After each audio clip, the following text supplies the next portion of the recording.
Hey, good afternoon. This is Bob from Trade Genius. It's the 23rd of August, and I'm reporting for Next News Network. And what I want to talk about today, a little shift in gears, I'll circle back to some trading here, though, is that I don't know if you guys, when you were kids, ever read the book by Laura Ingalls Wilder called The Hard Winter.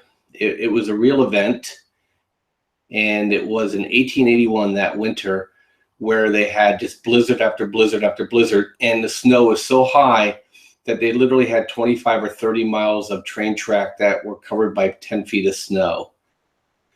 Well, interesting things are happening here in that the Farmer's Almanac, folks that are watching the weather, the La Nina, the both oceans going cold, and the Arctic actually freezing early this year. It's already freezing over, and it's in August.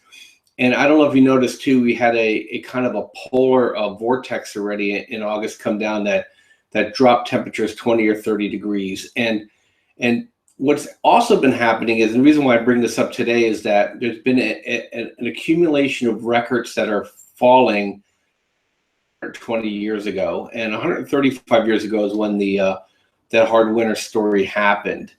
And so my expectation is that the winter here in North America is going to be extremely strong and extremely brutal for the upper plains. I don't know how far east it'll go that'll be very cold, but the plains are going to take a brunt of it.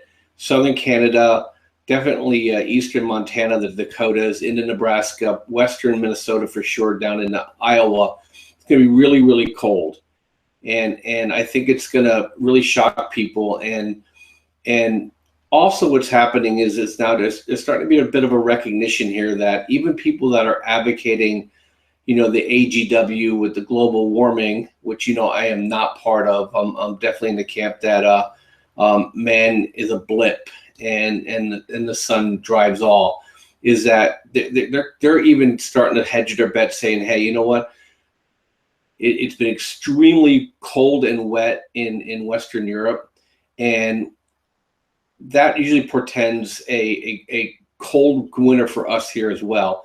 And they're even saying, 2017, 2019, with the sun going quiet, it's going to get really, really cold. And so even people who are totally against anything ever getting cold ever in our lifetime are starting to say, you know what, we may better prepare for some things. And with that in mind, with the heat we had this summer, we're going to start looking at natural gas now to make some plays, because I think this cold is going to be incredible. And if you're from the United Kingdom and you're watching this, you guys don't have enough heat.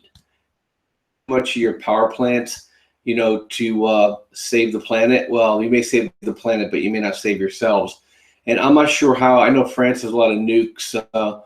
But Germany may have some issues as well. So the whole corridor, Western Europe is going to be cold, and the central U.S. is going to be cold, and I think it's going to really pop natural gas prices. So don't be surprised. And depending on how early these storms come, it could seriously impact the harvest that we're having for corn, wheat, canola, depending on how fast they get this stuff out of the ground. And that's what we're watching. If you start seeing early snowstorms in September, then hang on, because it's coming.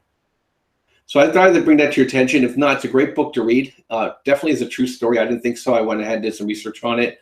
Absolutely happened. And I think it'll just give you a sense what deprivation really looks like. Anyway, this is Bob from Trade Genius, reporting at Next News Network. I'll catch up to you guys tomorrow or Thursday. Thanks. Have a great day. Bye-bye.